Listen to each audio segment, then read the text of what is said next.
Hello and welcome to the Eye, your English news bulletin. I'm Esther. These are the headlines. Congress Interim President Sonia Gandhi on Wednesday, August 18, appointed former Lok Sabha MP Dr. Ajoy Kumar as in charge of Nagaland, Sikkim and Tripura.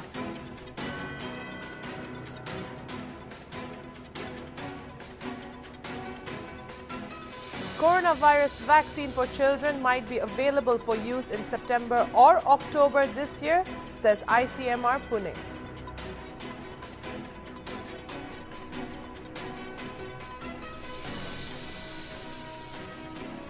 Amid the ongoing crisis in Afghanistan, Director General of Federation of Indian Export Organizations Dr. Ajay Sahai on August 18 stated that India's imports have been virtually stopped as the Taliban halted movement of cargo to Pakistan.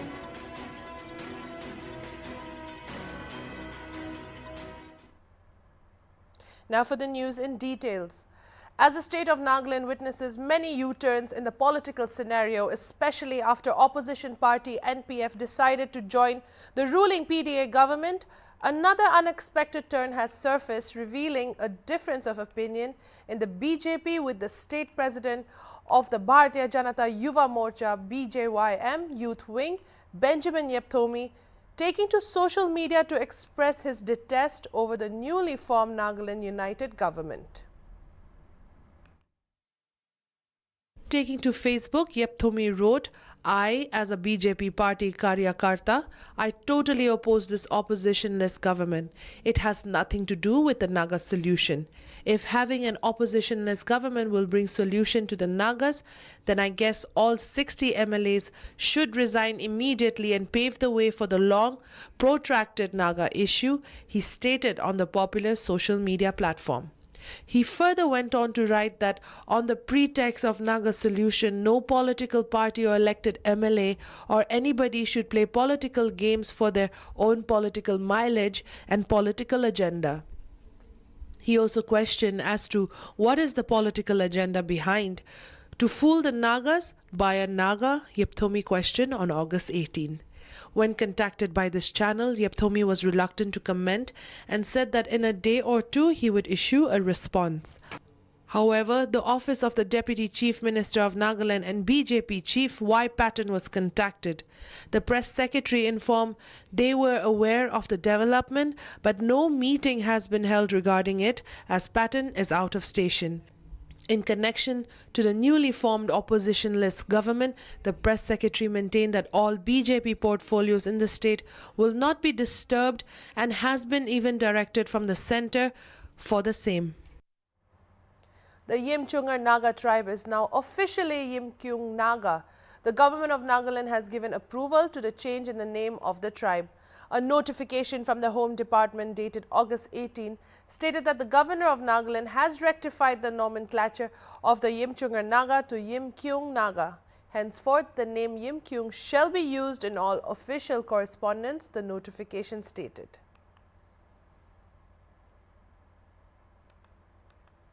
External Affairs Minister S. Jaishankar will chair the United Nations Security Council UNSC briefing on threats to international peace and security caused by terrorist acts on Thursday under India's presidency in August. The Minister also chaired a high-level meeting at the United Nations Security Council on Wednesday. The event was an open debate on protecting the protectors, technology and peacekeeping. This comes as the Taliban on Sunday took control of Kabul and installed themselves in the presidential palace in Kabul. The Ministry of External Affairs in a press release said that both these topics are priorities for India during its UNSC innings. Jaishankar reached New York on Monday to preside over two high-level meetings of the UNSC on UN, peacekeeping and terrorism. On Tuesday, Jaishankar met with the UN Secretary General Antonio Guterres and held discussions on Afghanistan. The world is closely watching the unfolding situation in Afghanistan as the countries have scrambled to evacuate their citizens from Afghanistan in an attempt to secure their people. President Ashraf Ghani fled the country as the terrorists entered the city on Sunday. Panic gripped the Afghan capital as people fear about a return to the Taliban's brutal rule and the threat of reprisal killings. The International Monetary Fund (IMF) has announced to block Afghanistan's access to the emergency reserve worth US $460 million as the Taliban's control over the country has drawn uncertainty for the country's future, a media report said. The decision followed pressure from the Biden administration to ensure that the reserves did not reach the Taliban, New York Times reported. On Tuesday, the Biden administration also froze about $9.5 billion of Afghan reserves to keep cash away from the Taliban after it captured Afghanistan. U.S. Treasury Secretary Janet Yellen and personnel at the Treasury's Office of Foreign Assets Control had decided to freeze the accounts, Dawn reported, citing the Washington Post.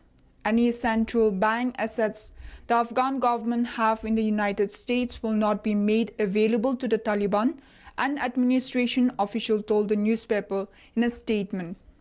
According to the report, the U.S. State Department, along with White House, was consulted before the action, adding that the Biden administration was contemplating other actions as well to pressure the Taliban, reported Dawn. The terror group took control over Afghanistan on Sunday after entering the presidential palace in Kabul. The Taliban leaders are discussing future government plans in Doha and are in touch with the international community and intra-Afghan parties to make government in Afghanistan. The world is closely watching the unfolding situation in Afghanistan as the countries have scrambled to evacuate its citizens from Afghanistan in an attempt to secure their people. Amid the ongoing crisis in Afghanistan, Director General of Federation of Indian Export Organizations, the FIEO, Dr. Ajay Sahai, on August 18 stated that India's imports have been virtually stopped as the Taliban halted movement of cargo to Pakistan. Is in concern keep a close watch on developments in Afghanistan, Sahai told ANI. Imports from there come through transit route of Pakistan, and as of now, the Taliban had stopped movement of cargo to Pakistan, so virtually imports have stopped, Sahai said. As far as exports are concerned, some of the goods are exported through the international North-South corridor route, which is going fine now, he said. While some other goods go through the Dubai route, also which is working, he added. The Niti border road connecting the India-China border in Joshimath in the Chamoli district of Uttarakhand has been blocked for a week in view of the recurring landslides hitting the area. As per the information shared by Border Roads Organization, the road in the valley is blocked due to landslides and the people of the valley have been stuck inside their houses. The BRO said it is facing difficulty in opening the road because of the recurring landslides and that pedestrian movement has also been blocked. It is taking the help of the National Disaster Response Force to make an alternative way for people and that rescue operation is underway, said the BRO. Meanwhile, the people of a dozen villages of the valley have been stuck inside their houses for a week with no supply of facilities. Congress Interim President Sonia Gandhi on Wednesday appointed former Lok Sabha MP Dr. Ajoy Kumar as in charge of Nagaland, Sikkim and Tripura.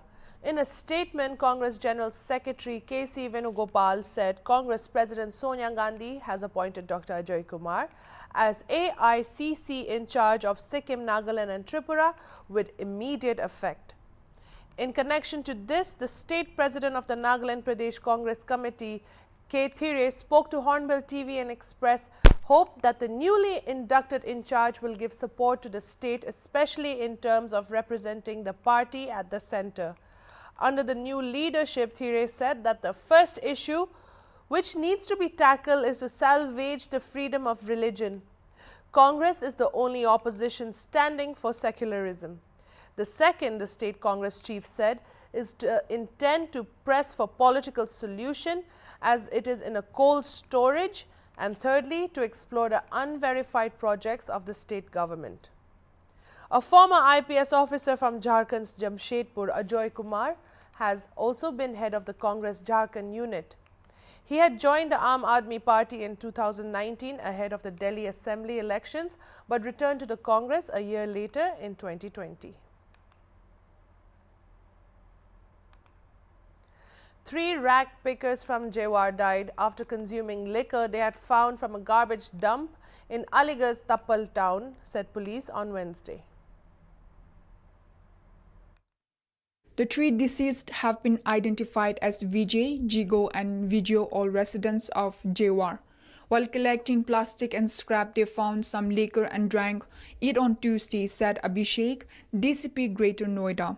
However, soon after they had returned home, they fell ill, the officials said. Their families took them to the Jewar Primary Health Center, and after which Vijay died at the health center on the same day, said the DCP. DCP further said the 2 others were referred to the district hospital, from where they were taken to Safdarjung Hospital in Delhi, and they also died on Wednesday. Further investigation is underway. The government of Nagaland has issued a notification announcing changes in the roster, allowing some of Dimapur's biggest retail hubs, Hazi Park, Hong Kong Market and New Market, to open. The Home Department issued a notification on August 19 informing a number of changes to the restrictions. Shops and business establishments dealing in essential goods and commodities such as vegetables, fish and meat, milk booths and bakeries, local grocery shops, public utility services such as LPG and e-commerce services and others may open on all days from 6 a.m. to 6 p.m., the notification stated. All other shops and business establishments dealing with all kinds of goods and items, and also shops located at New Market, Hong Kong Market and Hazi Park, are permitted to open from 6 a.m. to 6 p.m. on Monday, Tuesday, Thursday and Friday, the notice stated. Further, the duration of the night curfew will be from 8 p.m. to 4 a.m., the notification further stated. Coronavirus vaccine for children might be available for use in September or October this year. Dr. Priya Abraham, the director of Pune's Indian Council of Medical Research, National Institute of Virology, informed. In an interview with an OTT channel of the Department of Science and Technology, Abraham said that phase 2 and 3 trials of the Covaxin are underway for children between 2 to 18 years. Hopefully, the results will be available soon, which will then be presented to the regulators, Abraham said. So by September or just after it, we may have COVID-19 vaccines for children, the director said. Further, she informed that apart from the Covaxin, Zydus Cadillas vaccine trial for children is also underway. Zydus Cadillas vaccine will be the first DNA vaccine available for use, she said. Besides, there is Genova Biopharmaceuticals Limited, mRNA biological e-vaccine, Serum Institute's Novavax, and another interesting one is an intranasal vaccine by Bharat Biotech, which doesn't require a jab and can be delivered through nostrils, Abraham added. Earlier in an interview with ANI, Dr. Randeep Guleria, director of AIMS on the COVID-19 vaccines for children, had said that vaccines for children in India should come out now because trials are already underway for vaccines available in the country.